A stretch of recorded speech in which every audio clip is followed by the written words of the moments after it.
Living with depression and anxiety, how to lessen the pain. I am bent, but not broken. I am scarred, but not disfigured. I am sad, but not hopeless. I am tired, but not powerless. I am angry, but not bitter. I am depressed, but not giving up. Unknown. Depression and anxiety. Two words we hear often, but unless we have actually lived with them, we cannot come close to understanding the tremendous impact they can have on one's quality of life. Depression and anxiety can make people feel as if they are worthless and better off dead. What a horrible plague. But it is 100% possible to tame these two demons and live a happy, optimistic life that is full of wonder, gratitude, and contentment. I have lived with the twin tornado for as long as I can remember, since around the start of secondary school, and it's been a battle of trying to find things to help me to live a good life, one in which I don't constantly feel a knot in my stomach and a numbness toward living. When you tell your doctor you're struggling with depression and/or anxiety, they usually suggest taking medication. This approach can work for many people and is a viable temporary option. However, what happens when the medications don't work? What happens if the medication turns you into a walking zombie, numb, passive, and cold? That was my experience. Fortunately, I had enough self-awareness to realize that I wasn't living, I was just surviving. There has to be another way, right? That is the question I asked myself night after night. Luckily, my interest in self-development and self-help led me to a few alternative options for healing, many of which sounded promising and were very effective. I stumbled across the work of Anthony Robbins, which really blew my mind. Many of his NLP ideas were great, ideas such as reframing the way one perceives a problem, creating a radical change in one's physiology, posture, breathing rate, facial expressions, etc. And changing the images in our head as well as the story we tell ourselves when we get depressed or anxious. I found this new information exciting and put it into practice straight away. Sure enough, I started to become more socially confident and began feeling more comfortable in myself. Much of the change in my life came about because now I had tools that I knew could take the edge off my depression and anxiety whenever they cropped up. These psychological tools continued to work time and time again, plus, I knew just how effective they were, so my self-belief improved. Before long I started training in martial arts and kickboxing, began attending public speaking classes, and also landed myself a girlfriend. These were feats that had seemed daunting, intimidating, and impossible back when I didn't have a handle on my depression and anxiety. I want you to know that if you are suffering right now, things can and will get better. Many of you are likely reading this article to get the answers for defeating anxiety and depression in order to help yourself escape a dark place. Many of you are reading this in order to help a friend or loved one do the same. Some of you might be reading out of curiosity. For those of you who are struggling right now, you might feel pessimistic about my advice, and that's totally understandable. I ask that you dedicate a week to trying some of my suggestions and make a point of noting your mood throughout the day. You'll see how these things will help you, again and again. For those of you reading this who aren't struggling too much but are looking for suggestions to promote happiness and well-being, or simply to fight off a bad mood when one arises, I also urge you to keep reading, as well as to take on any of my suggestions that may suit you. Before I share the main things that have helped me manage my depression and anxiety, I want to let you know that I still have bad moods, I am human, I still get nervous, I'm still human, and that life is not a fairy tale. This being said, I have made tremendous leaps forward and feel in control of my depression and anxiety. These two demons are still in my life, but now I control them and not the other way around. Okay, so let's take a look at some of the things that helped me, things that can help you too. Practical steps for managing depression and anxiety. Meditate.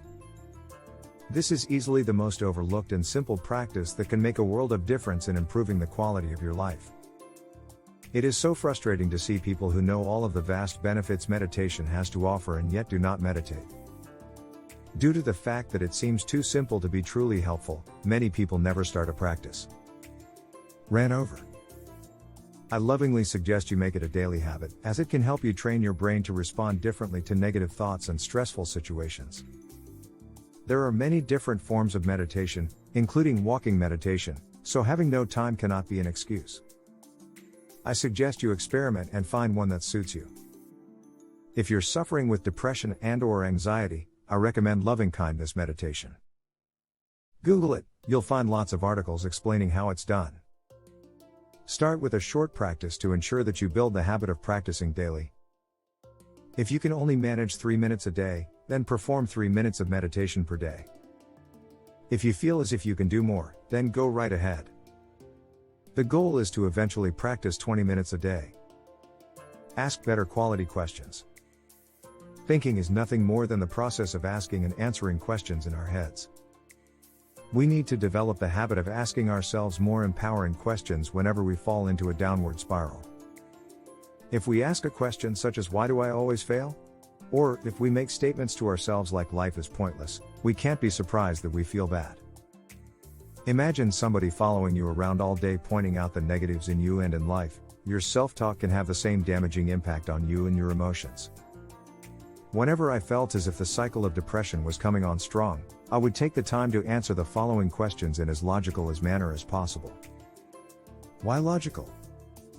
Because logical thinking negates irrational thinking and helps stop the spiral of depression, or anxiety, from getting worse. It's easier said than done to be purely logical in our thinking when we're depressed or anxious. It's still worth a shot, though, because it can help. What is the issue that is upsetting me? Be factual here. What do you know for sure? What can I learn from this problem/situation? What is one good thing about this? How can this be an opportunity? What is great about this situation? What action can I take right now to better the situation or how I feel? What is the worst case scenario here?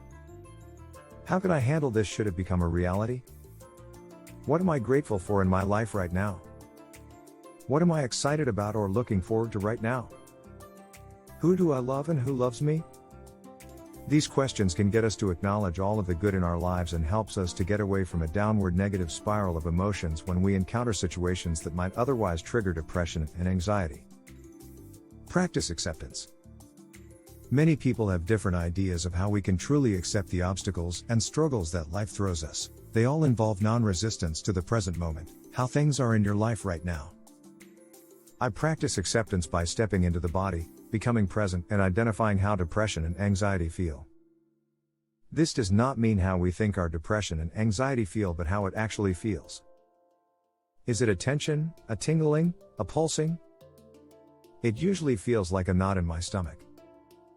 I often feel my heart beating stronger and stronger, while I also experience a slight tingling or even shaking in my legs. Where do all of these sensations reside?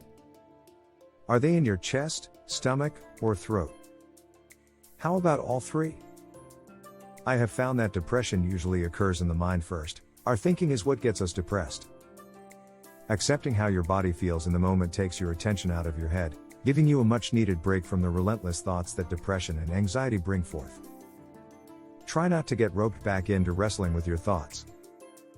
Simply acknowledge them and let them drift in and out, or even dissipate. This kind of acceptance is likened to a mindfulness approach, again, very simple but extremely effective. Side note, another great way to get outside of your head is to help somebody else.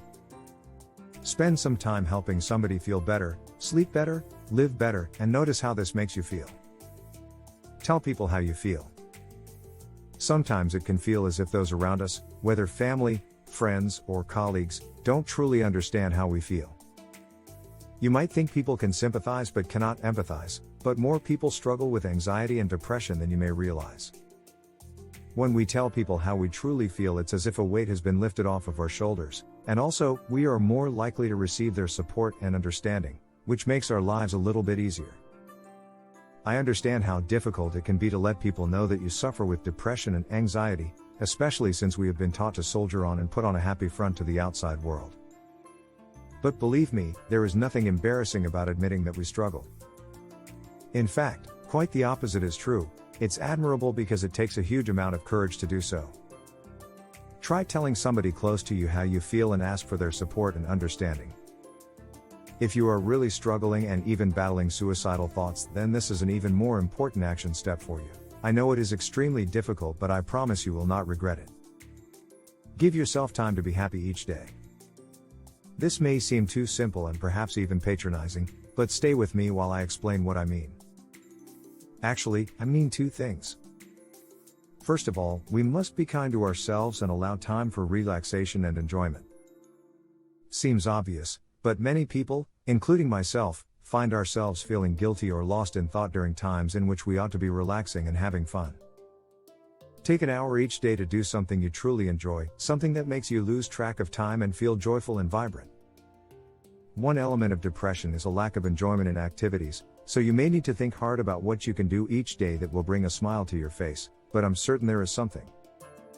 You could go for a walk in nature, read a book, watch your favorite television program, talk to a friend. The options are truly limitless.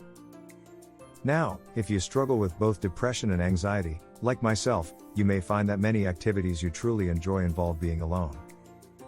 This is perfectly fine, but I urge you to push yourself at least once a week to spend time with close friends or loved ones. You will likely see an improvement in your mood and increase in your energy once you do so. The other element of giving yourself time to be happy is slightly different from what you may have heard before. Sometimes we forget that being happy can actually require work. In fact, most of the time we need to exert self-discipline in order to do those things that we know are good for us, such as eating a healthy, balanced meal and taking part in regular exercise or meditation. Set aside 10 to 20 minutes a day to write in a journal. This is a great way to vent your thoughts, feelings, frustrations, fears, and dreams.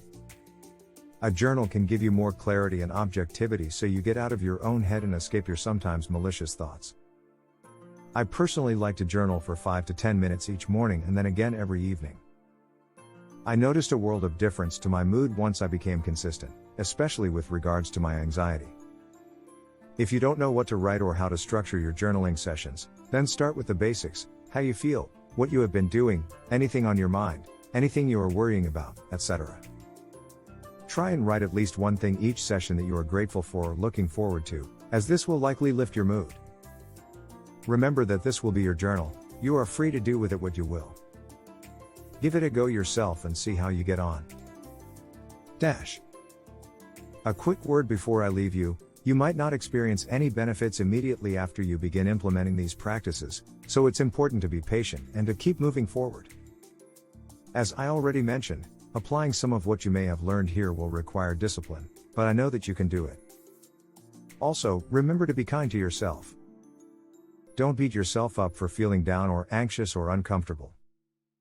We all have bad days, especially when we are dealing with the twin terrors of depression and anxiety. Be kind to yourself. Be kind to others. I wish you all the best, and I sincerely hope that this article has been of benefit to you. This post represents one person's personal experience and advice. If you're struggling with depression and nothing seems to help, you may want to contact a professional.